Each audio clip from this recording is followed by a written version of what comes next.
Welcome students, मैं Mayank Sharma, director physics institute coaching संस्थान। आपका एक बार फिर से स्वागत करता हूं इस यूट्यूब चैनल के ऊपर जिसका नाम है फिजिक्स बाय मयंक शर्मा। देखिए, यूपी पुलिस असिस्टेंट ऑपरेटर के हम लोगों ने फिजिक्स विषय की सीरीज चलाई हुई है और जिसमें गुरुत्वाकर्षण टॉपिक अपना चला हुआ है। आज उसी गुरुत्वाकर्षण टॉपिक के एक क्वेश्चंस की जो हमने सीरीज थी एमसीक्यू की, उसकी एक वीडियो ऑलरेडी अपलोड कर दी है। आज इस सेक्शन की दूसरी वीडियो है और इससे पहले मैं चाहूँगा कि आप सब लोग एक बार YouTube के ऊपर पड़ी हुई जितनी भी क्लास है सबको रिवाइज कर लें फटाफट से, क्योंकि काफ़ी दिनों बाद क्लास आई है, इसलिए आपका रिवीजन बहुत ज़रूरी है। एक बार फटाफट से उन वीडियो को देखें, तब जा करके कहीं इस वीडियो को दोबारा आप लोग देख सकते हैं एवं क्वेश्चन यहाँ से कर सकते हैं, आपके तभी और अच्छा समझ में आएगा। चलिए आज की वीडियो को करते हैं शुरू। देखते हैं पहला क्वेश्चन आज की स्क्रीन पर क्या लगा हुआ है। टेक्निकल टीम से अनुरोध करूंगा लगा दीजिएगा, पहला क्वेश्चन स्क्रीन पर लगा दीजिएगा, ठीक है भाई। पहला क्वेश्चन देख लेते हैं एक बार क्या है, क्या कह रहा है पहला क्वेश्चन। मैं बता रहा हूँ पढ़ के कि एक उपग्रह की स्थितिज ऊर्जा U और आवर्तकाल का परिमाण एक दूसरे से किस प्रकार संबंधित है। चार ऑप्शन दिए हुए हैं कि T² व्युत्क्रमानुपात इसके, T² अनुक्रमानुपात इस चीज़ के। ये चारों के चारों ऑप्शन हमसे दिए हुए हैं भाई। तो करना कैसे है वो मैं थोड़ा बता दूँ एक बार कि करना कैसे है इस क्वेश्चन को। ये 4-5 ऑप्शन दिए हुए हैं, 4 ऑप्शन।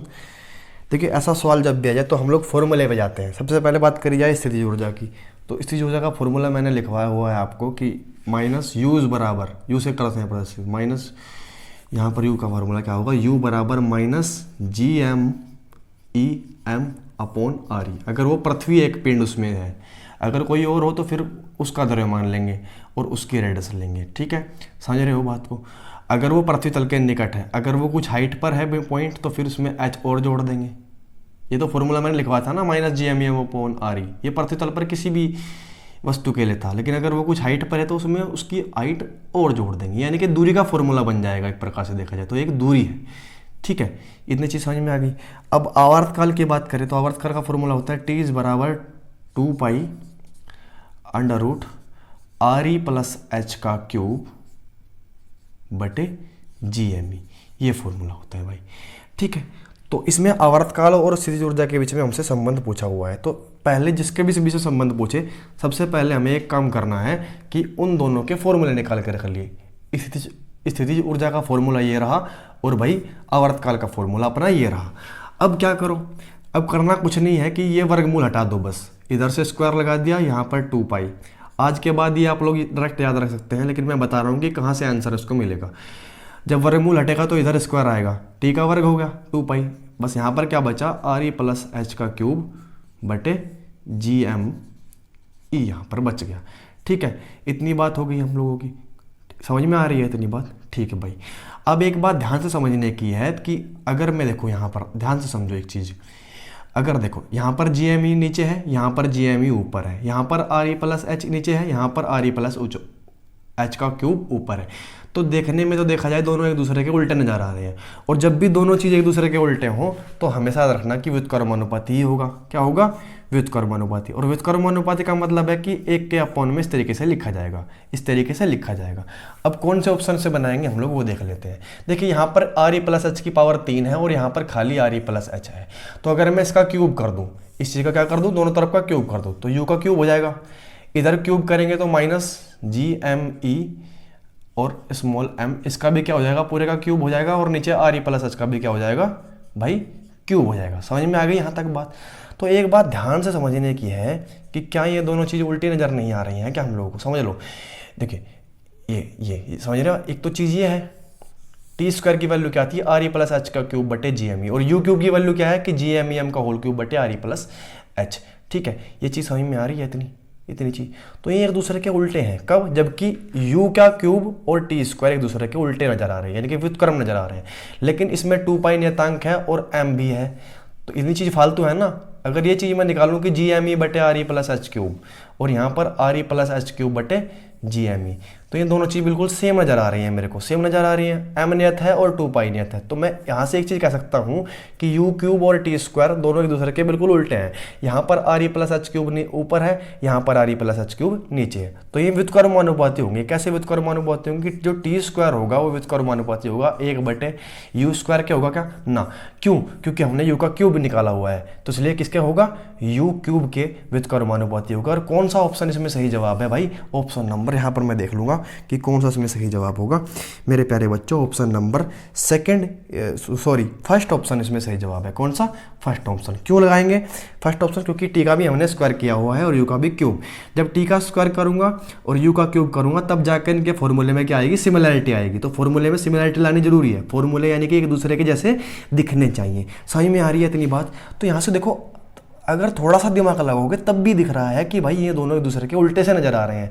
द्रव्यमान तो नियत रहता है ना, वो जिस पॉइंट का 2 पाई भी नियत है। तो बाकी चीज देख लो कि एक दूसरे के उल्टे हैं। कौन कौन उल्टे हैं? टी स्क्वायर और यू क्यूब उल्टे हैं। तो टी स्क्वायर और यू क्यूब के बीच में कौन सा ऑप्शन रिलेशन बता रहा है? ऑप्शन नंबर फर्स्ट बता रहा है। सेकंड ऑप्शन जो है वो टी के बीच में बता रहा है, जो कि नहीं होगा। थर्ड ऑप्शन अनुक्रमानुपाती बता रहा है, यानी कि जैसे बिल्कुल नहीं हो सकता। चौथा ऑप्शन भी बिल्कुल गलत है। तो ऑप्शन नंबर फर्स्ट इसमें सही जवाब अपना हो जाएगा। ठीक है भाई, अब देखते हैं इसमें नेक्स्ट क्वेश्चन, देखते हैं क्या है। इसको नोट कर लीजिएगा भाई वीडियो को रोक करके। ठीक है, अगला क्वेश्चन देख लो भाई क्या होता है। ठीक है, प्यार और सपोर्ट बनाए रखो भाई। मैंने कल भी बोला था कि हार्ड क्वेश्चन भी हम लोग लाएंगे जरूर, थोड़े से लेंदी क्वेश्चन। कल मैंने इजी क्वेश्चन कराए थे, आज हल्के से क्वेश्चन लेंदी होंगे।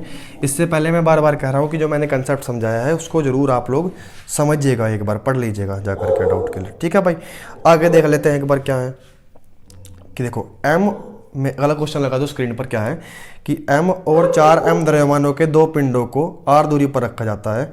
इनको मिलाने वाली रेखा के उस बिंदु पर गुरुत्व विभव की गणना कीजिए जहाँ गुरुत्व क्षेत्र शून्य है। ये प्रश्न दिया हुआ है। ठीक है, अब ऐसे प्रश्न को कैसे करेंगे? ऑप्शन दिए हुए हैं इसमें 1 2 3 4। कौन सा ऑप्शन उसमें सही जवाब होगा ऐसे निकालने के लिए मैं बता रहा हूँ। देखिए, एक तो ऐसा डायग्राम फटाफट बना लेंगे कि एक तो m द्रव्यमान का पिंड है और एक भाई कितने का है? 4m द्रव्यमान का। कितनी दूरी पर रखे हुए हैं? उसने दिया हुआ है कि ये r दूरी पर रखे हुए हैं। कितनी पर? r दूरी पर। तो उसने बताया हुआ है कि इनको मिलाने वाली जो रेखा है, यानी कि m और 4m को मिलाने वाली जो रेखा है, ये वाली रेखा, इस पर कहीं कोई बिंदु है, उस पर गुरुत्व विभव की गणना करनी है। और उस बिंदु पर एक और बता रखा है कि गुरुत्व क्षेत्र जो है वो शून्य है, यानी कि गुरुत्व क्षेत्र की तीव्रता I का मान कितना है? वहां पर 0 है। तो मान लिया ये पॉइंट है वो। मैं इसको m को और 4m को मिलाने वाली रेखा के किसी भी बिंदु पर मान सकता हूं कि गुरुत्व क्षेत्र जो है वो शून्य है। मान लिया इस बिंदु पर शून्य है और इस बिंदु की दूरी m से कितनी मान ली? मैंने मान ली कि x दूरी पर है। कितनी दूरी पर है भाई? x दूरी पर गुरुत्व I का मान कितना है? 0 है। यानी कि नेट जो विद्युत उसकी गुरुत्व क्षेत्र की तीव्रता जो नेट है वो कितनी है? 0 है। इंटेंसिटी ऑफ ग्रेविटेशनल फील्ड कितनी है? 0 है इस पॉइंट पर। तो मान लिया वो m जहां द्रव्यमान रखा है उससे x दूरी पर है वो बिंदु जहां पर गुरुत्व क्षेत्र की तीव्रता क्या है? 0 है। तो भाई 4m से कितनी दूरी पर होगा? ये पूरी दूरी कितनी है? r है, ये x है। अगर मैं r में से x घटा दूं तो ये कितनी बचेगी? r माइनस एक्स बचेगी ना। कितनी बचेगी? r माइनस एक्स बचेगी। तो r माइनस एक्स 4m द्रव्यमान से हो जाएगी उस बिंदु की दूरी। मान लिया ये पॉइंट कितना है? A है। तो अब हम लोगों को बड़ा आसान हो जाएगा निकालना इसका आंसर। कैसे? पूरा डायग्राम सेटअप है।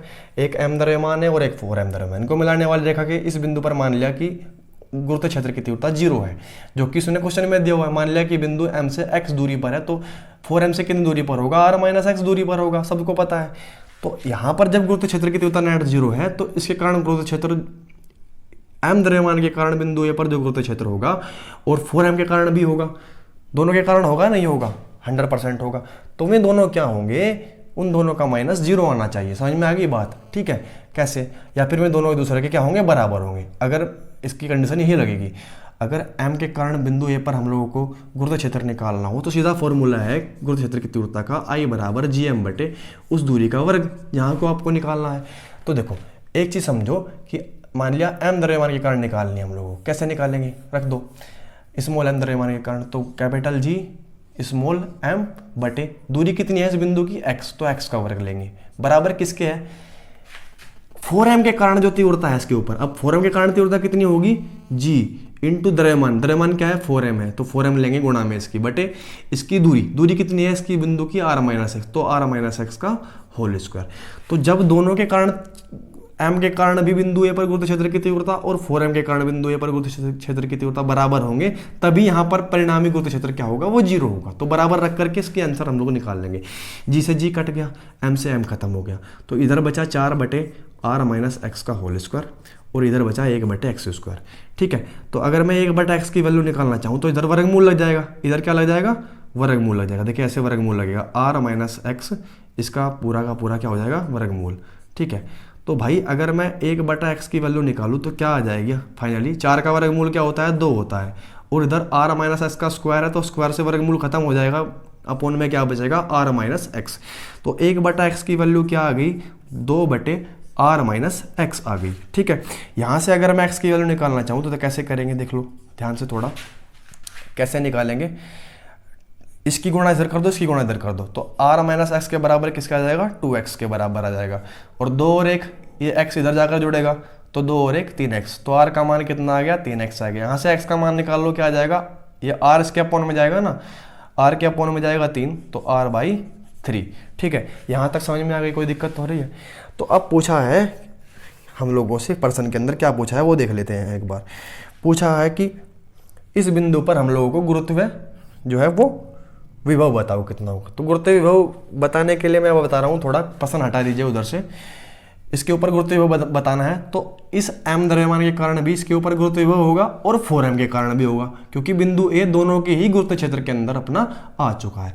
तो अगर हम लोगों को नेट गुरुत्व विभव निकालना हो तो मान लिया m के कारण तो v1 है और 4m के कारण कितना है बिंदु ए पर गुरुत्व विभव, v2 है।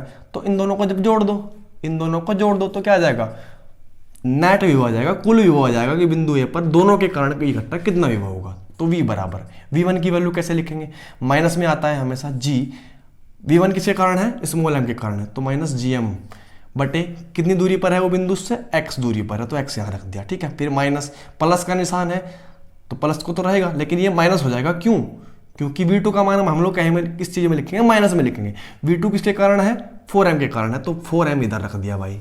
ठीक है, g इंटू द्रव्यमान कितना है 4m अपोन कितनी दूरी पर है v2 से, देखिए सिंगल पावर में होता है अगर गुरुत्व विभव निकालें। गुरुत्व विभव का फॉर्मूला हम लोग को बताया था कि v बराबर माइनस gm बटे r, यानी कि उस बिंदु की दूरी जहां पर आपको गुरुत्व विभव निकालना है वो उस पिंड का द्रव्यमान जिसके कारण गुरुत्व विभव है।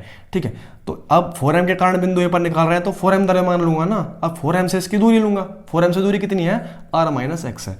तो यहाँ पर x की वैल्यू हम लोग पुट कर देंगे, कहाँ से, ये जो मिली हुई है यहाँ से, माइनस gm, x की वैल्यू क्या रखेंगे, r/3 रखेंगे एक बार, यहाँ पर g गुणा 4m बटे ये r माइनस एक्स की वैल्यू क्या रखेंगे, r/3 रख दी।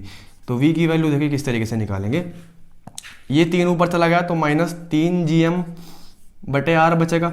देखिए 3r जब यहाँ पर ऐसे लेंगे एक के बटे में मानकर, 3r में से एक r गया 2r, तो 2r तो नीचे बच गया और जो बटे का 3 था वो ऊपर चला गया, कहाँ चला गया, ऊपर चला गया। तो g गुणा 4m गुणा में क्या आ जाएगा 3। ठीक है, समझ में आ गई बात। तो v बराबर माइनस 3gm बटे r माइनस, आराम से समझा रहा हूँ, अगर नहीं समझ में आया तो एक बार फिर से देख लेना भाई वीडियो को। 2 से 2 बार कट जाएगा तो 2 तिया 6, तो ऊपर क्या आ जाएगा माइनस 6gm बटे r, ये दोनों माइनस के हैं, माइनस 3gm बटे r माइनस 6gm बटे r, तो 3 और 6 कितने होते हैं भाई 9 होते हैं, तो माइनस 9gm बटे r इसका जो है वो सही जवाब हो जाएगा। और ये किस ऑप्शन में है वो फटाफट से देख लेते हैं, ये ऑप्शन नंबर 3 में है। तो ऑप्शन नंबर 3 अपना जो है वो राइट आंसर हो जाएगा, ऑप्शन नंबर 3। ठीक है, एक बार प्रश्न को चेक कर लेना ध्यान से। ठीक, समझ में नहीं आई हो बात तो दोबारा वीडियो को जरूर देख सकते हैं, बहुत ही सिंपल मेथड है, फटाफट से हम लोग इससे कर सकते हैं। ठीक है भाई, ये सब क्वेश्चन को आप कीजिए नोट, देखते हैं इसमें नेक्स्ट क्वेश्चन वो क्या है। ठीक है भाई, हो गया होगा। चलिए देखते हैं इसमें अगला क्वेश्चन क्या बता रहे हैं। हाँ, पृथ्वी, मैं पढ़कर बता रहा हूँ, लगा दीजिएगा स्क्रीन पर। पृथ्वी की सतह से किस ऊंचाई पर गुरुत्व विभव और जी के मान क्रम से -5.4 × 10⁻⁷ जूल किलोग्राम -2 और 6 मीटर पर सेकंड -2 है। पृथ्वी की त्रिज्या दी हुई है 6400 किलोमीटर। ऑप्शन दिए हुए हैं, ऑप्शन ए 1600, बी 1400, सी 2000 और डी 2600 किलोमीटर, ये ऑप्शन है। प्रश्न थोड़ा सा टफ है, करना कैसे है मैं बता रहा हूँ, ठीक है भाई, समझ लेना बस ध्यान से।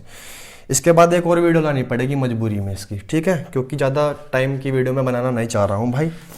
लॉन्ग क्वेश्चन आज कुछ 2-3 कर लिए, इसके बाद कुछ शॉर्ट क्वेश्चन लगा देंगे, ठीक है।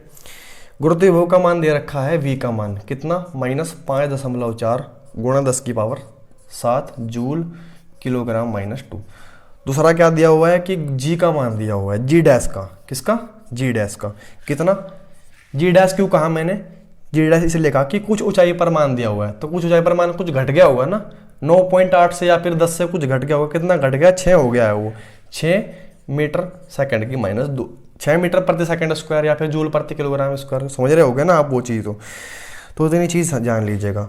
अब हमसे क्या पूछा है, वो हाइट पूछी है कि जिस पर, वो हाइट पूछी है, वो ऊंचाई पूछी है जिस पर ये मान है।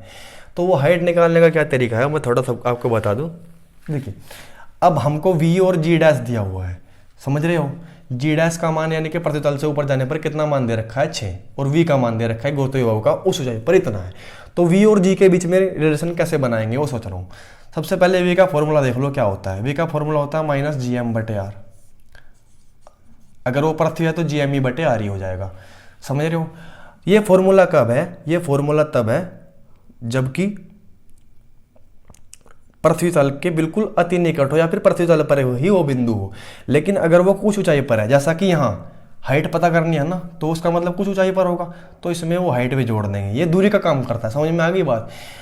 गुरुत्वाकर्षण बराबर g उस इंटू m का मतलब द्रव्यमान अपॉन वह दूरी जहां पर आपको गुरुत्वाकर्षण ज्ञात करना है। तो दूरी वह कब होगी, एक तो त्रिज्या होगी, अगर वो पृथ्वी की हाइट से भी ऊपर है तो त्रिज्या में वो दूरी जोड़नी पड़ेगी ना, तभी तो पूरी दूरी आएगी। तो ये कुल दूरी है, यानी कि द्रव्यमान बटे कुल दूरी, इसका फॉर्मूला असली होता है। ये तो होगा गुरुत्वाकर्षण का फॉर्मूला। एक फॉर्मूला मैं बता रहा हूँ आपको कि पृथ्वी से ऊपर जाने पर क्या होता है, वो कल भी बताया था मैंने, g डैश बराबर g बटे अपॉन 1 + h/r का होल स्क्वायर, ये फॉर्मूला होता है भाई, समझ रहे हो आप लोग। तो थोड़ा सा मॉडिफाई करना पड़ेगा ये फॉर्मूला, कैसे करेंगे मॉडिफाई, जरूरत पड़ती है, देखिए सीखना पड़ेगा आपको भी, ये थोड़ा हार्ड है लेकिन सीखना पड़ेगा।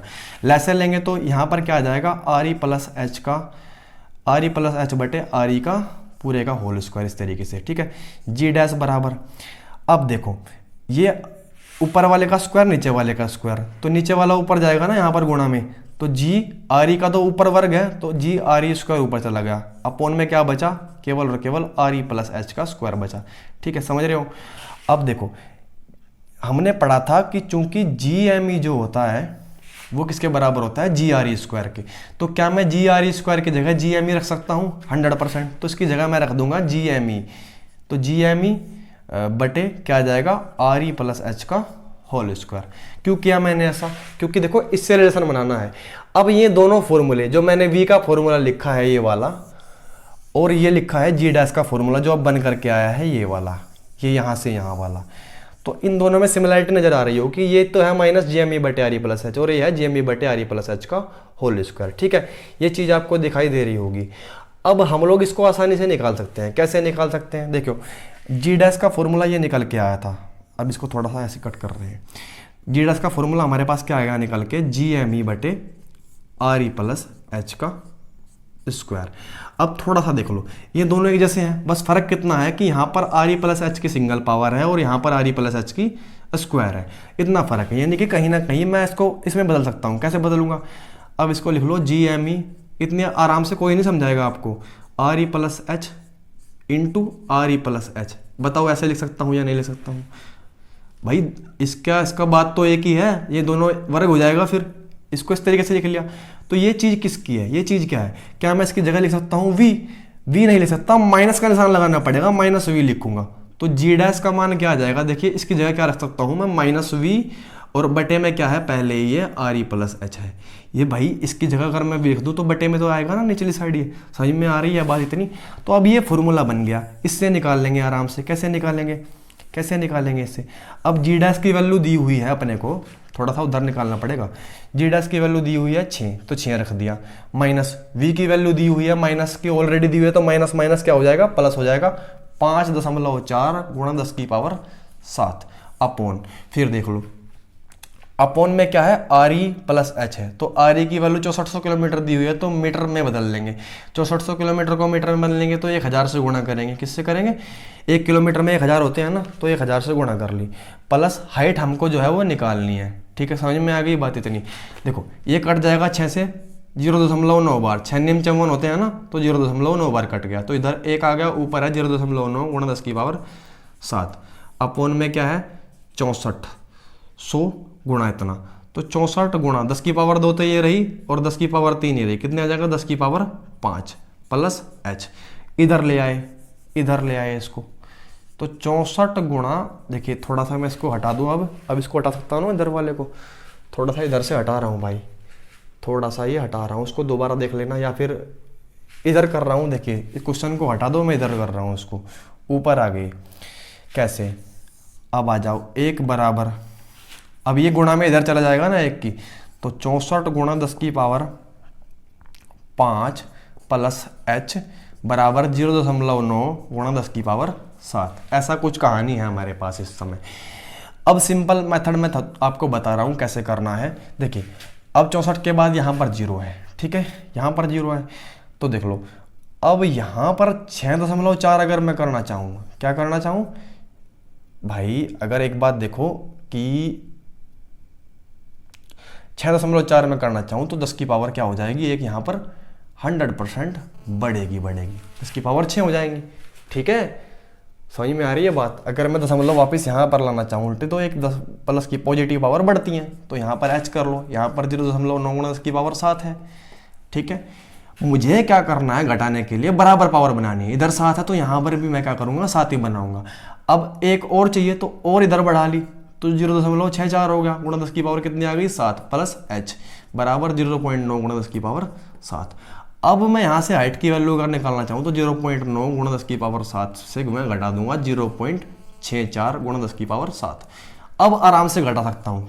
घटाने के लिए किया मैंने इतना कि अगर पावर ज़्यादा कम हो तो एक साइड की पावर क्या कर लो, बराबर कर लो, यानी कि ये 5 है तो ये भी क्या कर लूँ मैं 7 ही कर लूँ। ऐसा ऐसे सोल्व करते हैं ऐसे न्यूमेरिकल्स को।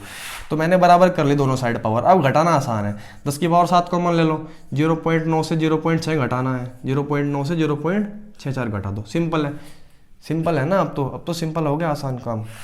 अब हाइट निकाल रहे हैं तो 0.9 से यहाँ पर माइनस करते हैं, 0.9 से 0.64 माइनस कर दो, तो 10 में से 4 गया 6 बचता है, और 8 में से 6 गया कितना बचता है 2, तो 0.26। तो ये 10 की पावर 7 गुणा 0.26 बच रहा है। तो 2600 किलोमीटर के आसपास का आंसर आएगा। 2600 कैसे आएगा, हाइट देखो कैसे आएगा 2600 किलोमीटर, 0.26 है ना, तो 26 अगर मैं इसको करना चाहूँ तो 10 की पावर कितनी हो जाएंगी 5 हो जाएंगी। देखिए दशमलव मैंने 1 2 अंक आगे बढ़ाए तो पॉजिटिव पावर घटेंगी, तो हाइट की वैल्यू इतनी आ गई है। ठीक है, तो अब देखो एक बात ध्यान से समझना, अब यहाँ पर कि h बराबर 26, 2 पावर अगर 2600 हो जाएगा। अगर मैं इसमें से 2 जीरो और निकालूँ तो 2600 कर दूंगा, लेकिन 5 में से निकली है ना, तो कितनी 10 की पावर 3 बचेंगी। समझ रहे हो, 10 की पावर 3 कैसे लिख सकता हूँ 100%, तो 10 की पावर 3 कितने होते हैं 1000 होते हैं ना, तो 1000 गुणा 2600 यानी कि कितना 2600 किलोमीटर। बिल्कुल सही जवाब 2600 किलोमीटर। 2600 किलोमीटर किस ऑप्शन में है वो देख लेंगे भाई, 2600 किलोमीटर किस ऑप्शन में है वो देख लेंगे। 2600 किलोमीटर ऑप्शन नंबर डी में है। ठीक है, तो डी इसका सही जवाब हो जाएगा। ध्यान से समझना, एक बार फिर से इसको देख लेना पूरे को, वीडियो को बार बार, तब जाकर के कहीं इतने लेंथी क्वेश्चन है समझ में आ पाएंगे। क्या इससे भी हार्ड कोई क्वेश्चन हो सकता है वो मेरे को बता दीजिएगा, और आगे आने वाली वीडियो में और जो क्वेश्चन बचे हैं वो जरूर कराएं, क्योंकि वीडियो ज़्यादा लंबी हो रही है, मुझे भी लग रहा है ऐसा। अगले आने वाली वीडियो में कुछ क्वेश्चन आसान होंगे, कुछ टफ भी होंगे। उम्मीद है कि ये क्वेश्चन भी आप लोगों को बहुत ही ज़्यादा समझ में आ रहे होंगे ध्यान से। अगर नहीं समझ में आए हैं तो कई बार वीडियो को देखें, तब जा कर के आपको ज़रूर समझ में आएंगे, मुझे पूरी उम्मीद है। मैं पूरी कोशिश कर रहा हूँ, आपके साथ जुड़ा हुआ हूँ। भले ही कम क्वेश्चन हो पा रहे हैं, लेकिन सटीक क्वेश्चन और सही क्वेश्चन हम लोग करेंगे। इस क्वेश्चन को कर लीजिएगा आप लोग नोट। तब तक के लिए मिलते हैं दोबारा अगली वीडियो के अंदर, जल्दी मिलेंगे। हो सकता है कि 2 वीडियो भी लाऊं। कमेंट बॉक्स में कमेंट बराबर करते रहें, जिससे कि मेरी ऊर्जा बढ़ती रहेगी। Thank you, bye bye.